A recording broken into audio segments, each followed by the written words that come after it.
Cuma kami datang dekat tempat yang paling original sebab kita suka cari benda yang paling OG, TE37, Rega Master dan juga sate anak dengan sate serigala.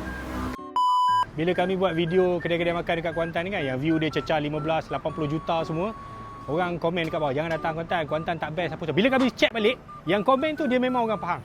Dia tak bagi orang datang Kuantan. Sebab tu kami galakkan anda datang Kuantan sebab banyak lagi tempat yang best selain daripada Kula Cake, selain daripada Anak Ikan Bakar dan juga Jaman Tori. Banyak tempat makan yang best lagi ni. Sate Zul.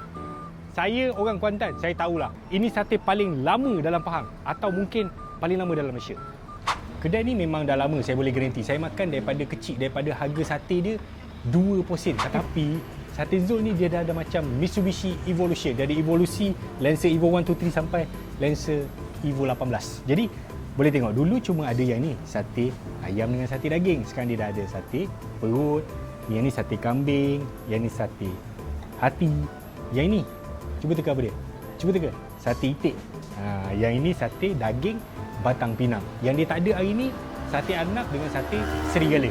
Kena order lah. Yang ini kepak ayam lah, chicken wing. Dia ada buat style sate lah. Ini tambahan tadi. Dan ada sate wagyu. Sebenarnya kalau kat Jepun kita panggil wagyu skewer ni. Tapi sebab dia dekat Pahang kan, kalau kat Mentakap dia panggil skewer. Dan selain daripada sate, dia orang ada menu-menu baru lah. Dia ada nasi lemak, dia ada mi kari, selambak, ada seafood dalam tu apa semua. Sekian saja pembelaan kita hari ini. Kita mulakan makan. Dan juga kuah sate dia kena macam ni. Ni baru kuah sate nama dia. Kalau kuah sate campur cili apa semua tak. Sate original dia macam ni. Kita kena makan macam ni. Kalau pedas macam ni bang, pedas-pedas lah kan. Kalau tak pedas, tak pedas lah.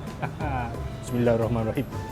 Sate Zul ni senang je cari. Dia macam mercu tanda Kuantan je. Kalau kita on the way pergi Teluk Cempedak, boleh nampak kedai dia kat sebelah kiri dekat jalan Teluk Sisik. Kalau nak datang, dia buka pukul 4.40 petang sampai 12 tengah malam every day. Tak ada cuti. Dan kalau tak boleh datang, sebenarnya dia ada banyak cawangan. Dia ada sampai dekat Selangor, ada berbelas lah cawangan kat Kuantan ni pun banyak.